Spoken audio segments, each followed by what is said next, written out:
umbi umbi angi yelela Então, vou começar ali pelos anos 80, quando alguma coisa começou a se modificar bastante no ensino do francês, ou na abordagem, não é, da literatura francesa, que se fazia de modo tradicional.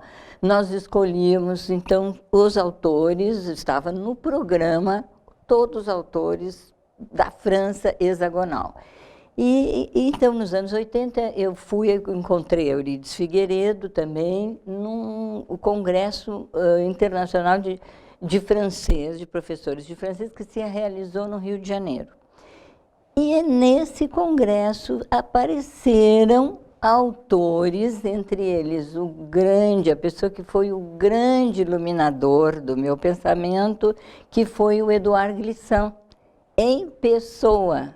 Ele estava lá, e assim, com uma grande simpatia, e eu queria saber o que estava acontecendo, que aquelas figuras falando de Édouard Glissant, que é o grande pensador do Caribe francófono, né? Um seguidor e, ao mesmo tempo, antagonista de Aimé Césaire, mas a pessoa que, vamos dizer, era um grande nome da literatura francófona. Então, aí eu começo a lidar com esses conceitos da literatura francesa e da literatura francófona, que é aquela feita em francês, em outros contextos, né, de espaço e de cultura fora da França.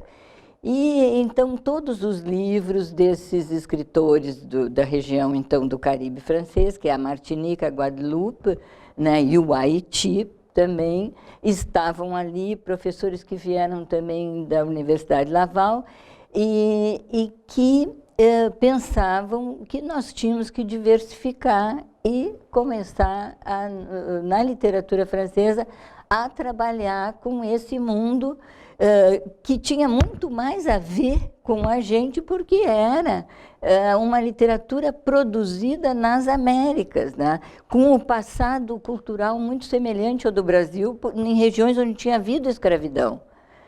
Né? E o tema desses escritores era muito ligado a isso, a questão da escravidão e a questão justamente toda a trajetória, né, do Haiti, que se torna o primeiro país da América a proclamar sua independência em 1802. Né? Nós vamos levar 80 e tantos anos mais para pensar nisso aqui. Então, isso, e mais os que vieram do Quebec. Então, eu fiquei muito seduzida por me livrar desse complexo de inferioridade, né, de olhar para a França, que era as grandes literaturas francesas, e fazer um processo que hoje está na moda chamar de descentramento, né? E pensar que a gente poderia fazer um comparatismo interamericano. Depois a gente pensou que transamericano era melhor, mas por enquanto vamos ficar no inter. E aí estava também o professor Ítalo Caroni, que aceitou esse meu projeto de trabalhar sobre isso. Então, o que eu propus foi, se há uma literatura, uma poesia tão pujante nessa região do Caribe, que se exprime em francês, por que no Brasil a gente só fala em música negra? E o negro colaborou na música, na dança, nas artes, não sei, bom, mas na literatura não, porque não é... os negros custaram muito, então, para se alfabetizar, e na literatura não tem nada. Aí eu disse para o professor, bom, mas eu acho que um doutorado é para a gente mostrar alguma coisa que os outros não mostraram, né? Ao menos naquela época precisava ser assim. E o professor Ítalo Caroni aceitou com muita... Ele estava muito embalado também em conhecer essa literatura francófona de língua francesa. Na época, uns diziam de expressão francesa, que era uma coisa colonialista também. A gente chegou a pensar na rica literatura de língua francesa da África, porque são mais de 30 países que foram colonizados também. Mas era muita coisa, dispersaria bastante. Cheguei aí a Dakar, fiz um curso interessantíssimo sobre a oralidade e sobre também essa literatura que se produzia no Senegal em língua francesa. Mas tinha uma dificuldade muito grande sobre obter os livros e tudo, então eu fiquei nessa questão, né, de tentar ver, à luz dessa fortíssima poesia da negritude, que mudou o mundo, né, com Aimé Césaire ali, deu uma virada ali nos anos 1930, 36, quando ele escreve o Cahiers d'un retour au pays natal, né, que é esse livro, o jornal diário de uma volta ao país natal, que a gente pode se perguntar que país natal é esse, né? Será que ele como um homem que nasce na Martinica e vai estudar na França, né? Então, ele estando na França, o que para ele é o país natal? Será que é uma volta à Martinica ou é uma volta às raízes africanas, né? E, na verdade, era uma volta para um interior, para ele mesmo se repensar, né, com aquele choque que ele teve de sofrer racismo na França e também de minimizarem, de não acreditarem que um negro nascido na Martinica, filho de escravos e de ex-escravos, que fala crioulo até os 7 anos, quando vai para a escola, e que aí aprende francês, e que então é esse, né, que vai minimizar vamos dizer, a capacidade que ele teria, né, como escritor. E ele, então, com esse livro, aí que nós vamos começar a falar do nosso querido, saudoso e sempre na nossa memória, o Oliveira Silveira, que entra também em contato com esse livro e que tem um grande projeto de tradução desse livro. Mas não sei se ele chegou a concluir essa tradução, porque eu sempre perguntava, eu fui uma cobradora dele durante muito tempo, me ofereci até para ver, porque é um livro bastante difícil de traduzir pelo vocabulário que ele usa, porque o que ele vai fazer no Cahiers d'un retour au pays natal? É uma crise, né,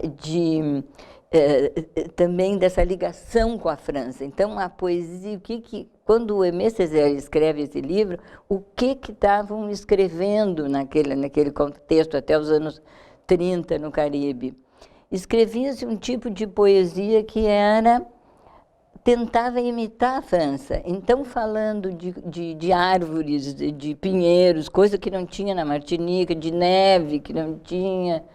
Eu, conde, você, marquesa, passeando no Jardin de Tuileries, e ali não tinha Jardim de Tuileries, não tinha nada. Então, ele diz, não, nós temos que escrever a nossa... E o Cahiers d'un retour é uma descrição exaustiva, uma nomeação, uma convocação da América à existência, né? Ele, ao nomear, ele convoca aquela realidade, a geografia e toda a fauna e a flora, né? E as pessoas também. Então, esse livro vai ser uma grande virada e na perspectiva, no modo da gente mesmo pensar, né? Então, é esse tipo de literatura que eu quero estudar, eu quero, então, fazer um levantamento de como que se constrói essa literatura da negritude para ver se no Brasil existe uma literatura da negritude, né? Essa foi a minha proposta primeira, assim, de doutorado, foi muito bem recebida por esse professor Ítalo Carone, na USP, mas para ir para a USP, eu tinha que pedir o afastamento aqui no Instituto de Letras da URGS. E aí foi um problema, porque não tanto pela saída, porque eu tinha já o direito, já estava há bastante tempo do mestrado, mas pelo estranhamento de escolher como corpus uma literatura que alguns tradicionais chamavam de quinta categoria, ou inexistente. Então, nós vamos ver se é mesmo, né? Então, foi aí que eu entrei em contato. Fui para São Paulo, entrevistei muitos, né, dos poetas, inclusive do Cuti, que era, na época, assim, um dos grandes, né, um dos mais conhecidos, né, e que foram me passando. E aí que era essa dificuldade mesmo de trabalhar com uma literatura que, como não tinha ainda, ela não era legitimada não é pela academia, por nada, então ela não estava nas bibliotecas, não estava nas editoras, nem nas livrarias, não recebiam prêmios, nem nada. Então, era o contato pessoal com as pessoas que publicavam com a maior dificuldade por conta, né, própria dos escritores. Eles mesmos se cotizavam. Claro que não podiam fazer cada um o seu próprio livro, muitos faziam os livros, então surgiu os cadernos negros, né, porque eram antologias, era mais fácil para se cotizarem para poder publicar. E desses cadernos negros participou em vários deles o Oliveira, né? Então, quando eu descobri também esses cadernos e descobri que tinha um gaúcho, né, na história, então foi mais fácil, quando vinha para Porto Alegre, fazer contato com o Oliveira, que me passou as publicações, que eram, claro, vocês conhecem, precárias, né? Hoje, pelo lindo trabalho que faz a filha, né, do Oliveira, nós temos já publicações que eu preciso, inclusive, encontrar o último livro que ela editou com um conjunto do trabalho dele. Então, se a gente pensa nessa precariedade toda, que a minha tese defendi em 88, e então, portanto, agora são de 88 até agora, são uns 40 anos, uma coisa assim, não vamos espalhar muito isso. E eu, vendo o que nesses 40 anos, para quem tem essa perspectiva, né, porque quem olha hoje diz, olha, já tem bastante coisa, né, mas para quem viu o nascedouro, né, dessa inspiração toda literária, as dificuldades para publicar, as dificuldades para se encontrarem e tudo, formarem esses grupos, né, e o que temos hoje, né, autoras como a Conceição Evaristo, que está fazendo o maior sucesso, como diz a Eurídice Figueiredo, a Conceição Evaristo, eu estou agora começando a falar mais das outras, porque ela já conquistou, né? Está aparecendo na Feira de Paris, indicada para a Academia Brasileira de Letras e também prêmios prestigiosíssimos. Era impossível a gente pensar que em tão pouco tempo ia se construir, não é, essa literatura se constituindo agora como instituição literária, ao mesmo tempo, vamos dizer, paralela, né, a uma literatura brasileira, mas também já fazendo agora parte também dela, né? E eu gostaria muito de saudar essa editora Malê, que eu tive contato agora, já tive anteriormente, mais recentemente agora, o trabalho que ela está fazendo. Começou publicando a Conceição Evaristo, e agora esse livro, Olhos de Azeviche, ela apresenta 10 escritoras, e daí nós vamos conversar um pouco dessa terminologia, dessa hesitação, né, se é negro brasileiro, afro-brasileiro ou escritoras negras. Aqui ela usa escritoras negras, que é uma coisa que eu evitei usar, porque eu preferia pensar que era a literatura que era negra, né? Literatura negra. Eu usei literatura negra porque eu partia do princípio que era negra porque tinha um eu enunciador que se queria negro, que se queria apresentar no nervo do discurso como negro. Então, muita gente se admirou de que o Castro Alves não fez parte, né, porque o Castro Alves fala tanto de escravos, ele é o poeta dos escravos, mas por que ele não está no Teocópio? Porque ele fala muito dos escravos na terceira pessoa, né? Esses escravos horrendos a dançar no tombadilho, eles lá na terceira pessoa, ele não se incluía. E essa literatura negra é aquela que o escritor quer, ele grita, ele não quer só se dizer negro, ele quer se manifestar com orgulho, né, de ser negro, contar a sua história, rememorar elementos da escravidão. E qual é o papel, então, do Oliveira nessa ebulição toda, né, de homens, muito mais homens no início, depois, por isso que eu saúdo muito esse livro, porque agora nós chegamos a um ponto de ter uma antologia assim, toda de mulheres negras. E eu gostaria de voltar, porque eu vejo um caráter excepcional aqui, né, nessa escrita dessas mulheres aqui. Então, o Oliveira é um caso assim, muito interessante. Primeiro, pelo poeta que ele é mesmo, né? Ele é um poeta e ele tem, ao mesmo tempo, ele é algo que, não só, porque muitos vão manifestar, né, todo esse desejo de pertença a um mundo, uma cultura negra, uma valorização desse universo, né? Mas ele, além de tudo, ele faz um trabalho também junto ao jornal, né, o Tição. Ele que é o criador do Dia da Consciência Negra, então é uma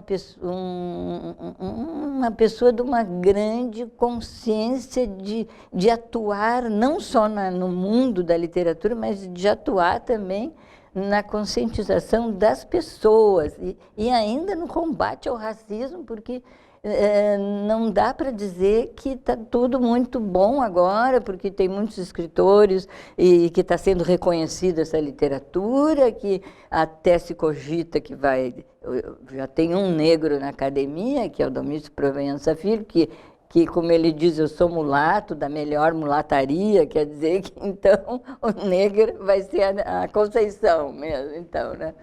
Mas, então, o Oliveira é assim, essa participação, então, política ativa, uma consciência negra mesmo ativa, de convencer, e querer atuar junto a uma sociedade que aqui do Rio Grande do Sul, que eu acho que ainda era mais fechada, talvez, do que o pessoal de São Paulo e da Bahia encontravam, né, como realidade social.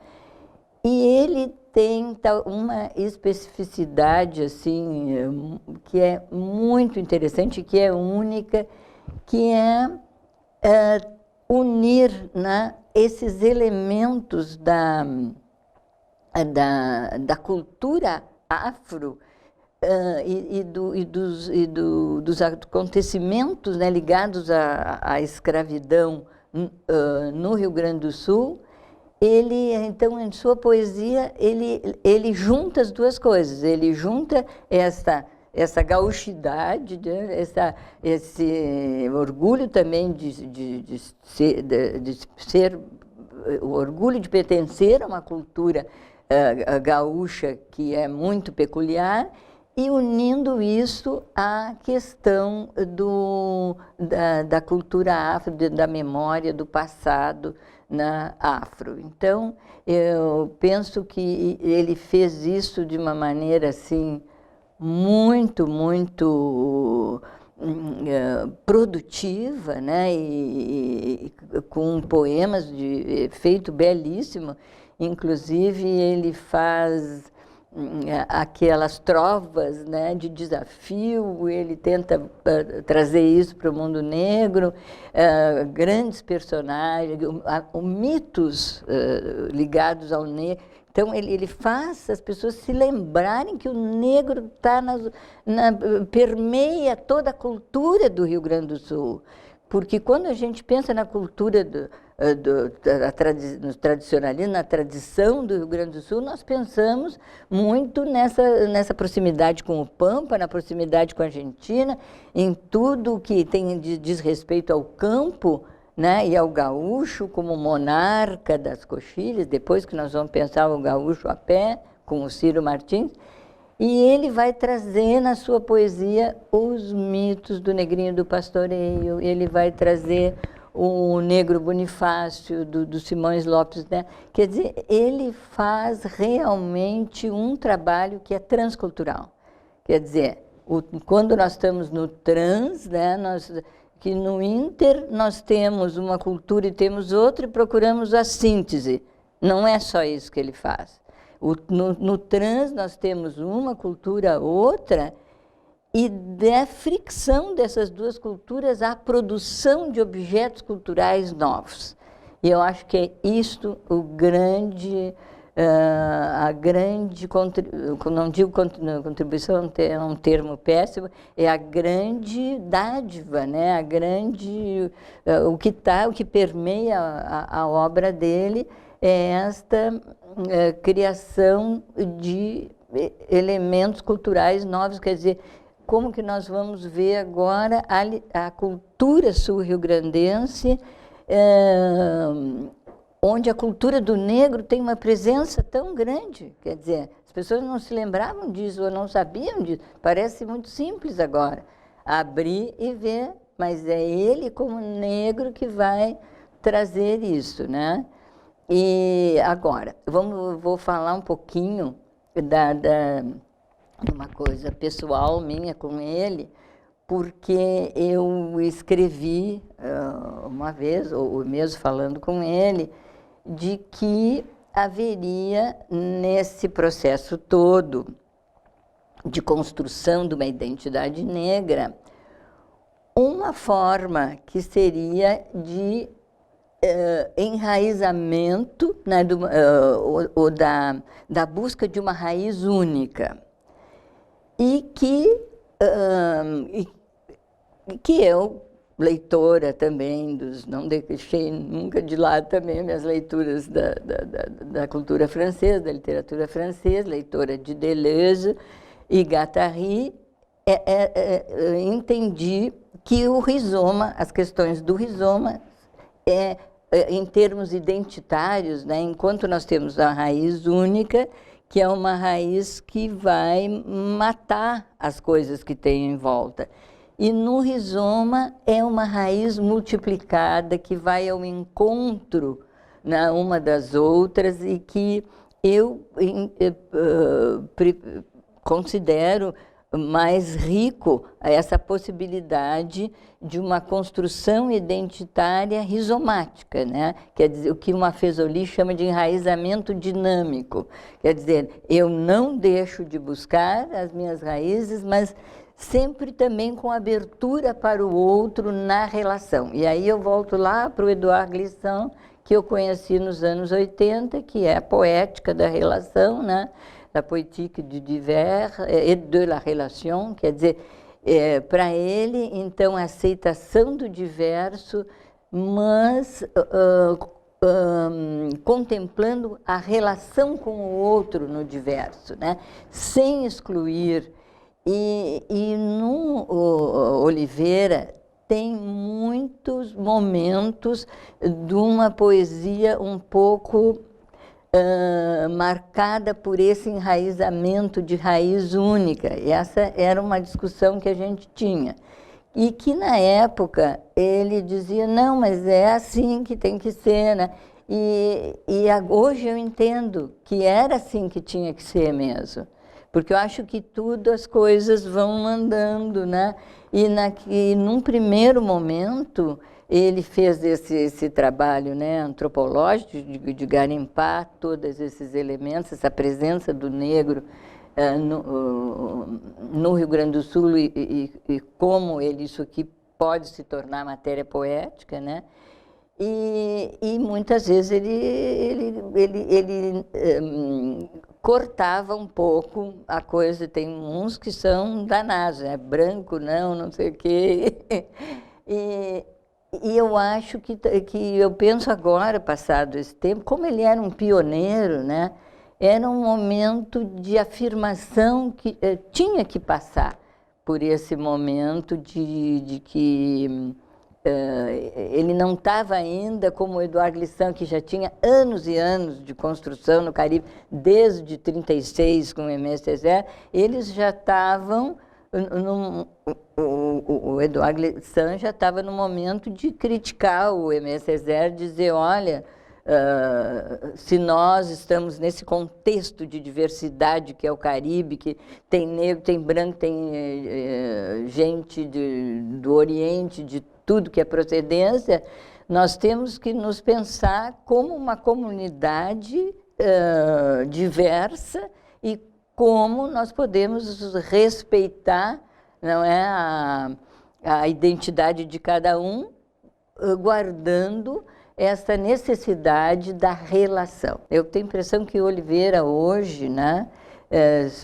tivesse ainda entre nós, ele já teria também muitas coisas optado por esse caminho, né, e eu acho que também era um pouco provocação, né? Olha, vocês vão é a nossa hora de anunciar a nossa palavra, né? E tudo.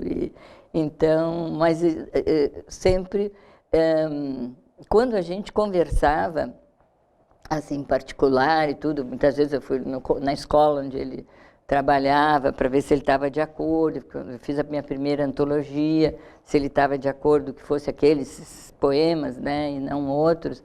E ele dava para a gente dialogar muito nesse sentido da relação, né, da alteridade, de uma identidade que fosse como um enraizamento dinâmico, né, aberta ao outro na relação. Isso ele aceitava bem. Quando nós íamos para aqueles, participei de muitos congressos de literatura negra que houve em vários lugares, em São Paulo e em outros, e que havia vamos dizer, uma rejeição grande de ser eu, branca, loira, e com nome alemão, que nem é o meu nome, é um nome de casamento, né? Mas eles vinham com Bern, que é um nome alemão, loira do Rio Grande do Sul, e vem se meter aqui com as nossas coisas e tal. Então, em algumas vezes eu me senti rejeitada como pesquisadora, mas dentro daquela coisa assim de que é uma teoria que já está, acho que completamente hoje ultrapassada, que é que se precisa ser negro para falar de negro, ser branco para falar de branco, né? Isso tem um autor maravilhoso, negro, no Canadá, que é o Neil Bissundat, que é um livro que ele escreveu que é Selling Illusions, né? Vendendo ilusões, que é uma grande ilusão afirmar uma coisa dessas, né? Que é preciso ser, então, se eu precisasse ser de tal nacionalidade para falar daquela nacionalidade, né? Como Shakespeare não teria escrito sobre um príncipe da Dinamarca, né? Uma coisa assim. Então, eu acho que isso hoje, com todas essas teorias, a gente entende melhor isso. Mas temos que sempre, eu acho que quando a gente se propõe, né, a analisar uma obra, um livro, uma produção, nós temos que ver a distância que nos separa, e temporal, os anos que se passaram e tudo que se discutiu naquele meio do tempo que a pessoa não podia ter, né? E não podia ainda ter consciência de tudo isso. Então, eu penso que o trabalho do Oliveira Silveira, fico muito feliz em saber que ele está sendo lido e que vai ser estudado, porque ele realmente é um pioneiro, né? É alguém que está lá no nascedouro de tudo, de tudo isso, né? Eu acho que toda essa geração, né, que iniciou os cadernos, falava também de literatura negra. Depois é que surge essa literatura afro-brasileira e que hoje tem muita gente que contesta, porque é como buscar um pouco da África, né? E por que não negra, né? Por que não negra? Aqui, nesse livro, elas retomam essa discussão também, né? A pessoa que faz a introdução aqui dessa antologia retoma também e dizendo que acha que entre literatura negra afro-brasileira, que é uma opção, por exemplo, do professor Eduardo de Assis Duarte, que é um grande estudioso, né? Tem uma obra importantíssima, né? Um grupo de pesquisa assim, muito grande na Universidade de Minas Gerais, e nós trocamos muitas também ideias, e ele acha que também a gente não precisa tomar assim, que isso não é uma coisa tão importante, a apelação, né? Tem que ver como que os próprios autores tem que vir deles e não da crítica, né? O que rumo eles vão dar, ou se simplesmente vão querer se integrar na literatura brasileira. Aqui, nesse livro, me parece isso, porque 10 escritoras negras renovando a literatura brasileira. Finalizaria falando nessas mulheres aqui, que muitas já são da minha época, estavam lá na época que eu comecei os estudos, já estão lá nos primeiros números do caderno, fazendo só poesia. Não se pensava naquela época a possibilidade ainda do conto ou do romance, até porque eles, para escrever um romance, um conto, tinha necessidade da pessoa ter mais tempo para se dedicar a isso, e todos eles tinham que trabalhar muito para, né, ganhar vida, e não se pensava ainda. E agora aqui eu percebo na Conceição Evaristo, a Esmeralda Ribeiro, que está também nas minhas primeiras antologias, a Geni Guimarães, a Miriam Alves, que são pioneiras, assim, elas estão fazendo uma literatura que um grande estudioso francês, um teórico francês, que é o Dominique Viard, ele chama de desconcertante. Ele chama assim que tem uma literatura que é de consenso, que é aquela pessoa que escreve e, vamos dizer, de certa forma, reconduzindo a doxa, né? Tem um pensamento comum e a pessoa retoma, se insere. E aqui a gente vê, e também eu acho que no panorama da literatura feminina do Brasil desses últimos anos, que eu estou muito interessada agora nesse tipo de escritura, porque eu vejo isso, eu vejo um desejo realmente de de produzir um texto que desconcerta o leitor, né?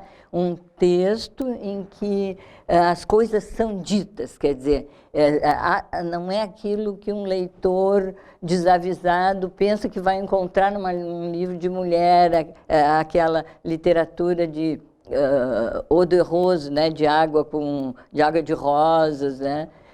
Não, elas, como eu acho a Marta Batalha na A Vida Invisível de Eurídice Guzmão, que é esse livro que agora foi também feito um filme, né? E nesse livro ela denuncia justamente essa invisibilidade da mulher, como a mulher se tornou invisível, era nas famílias até dos anos 60, 70, 80, invisível e inaudível. E eu acho que as mulheres trazem à tona isso, e essas mulheres negras estão na mesma linha de produzir uma literatura desconcertante. Tem muitos aqui que tocam na questão de aborto, de assassinato, de elementos assim que incomodam o leitor, quer dizer, que causam uma... Eu escrevi agora no Correio do Povo, no caderno de sábado,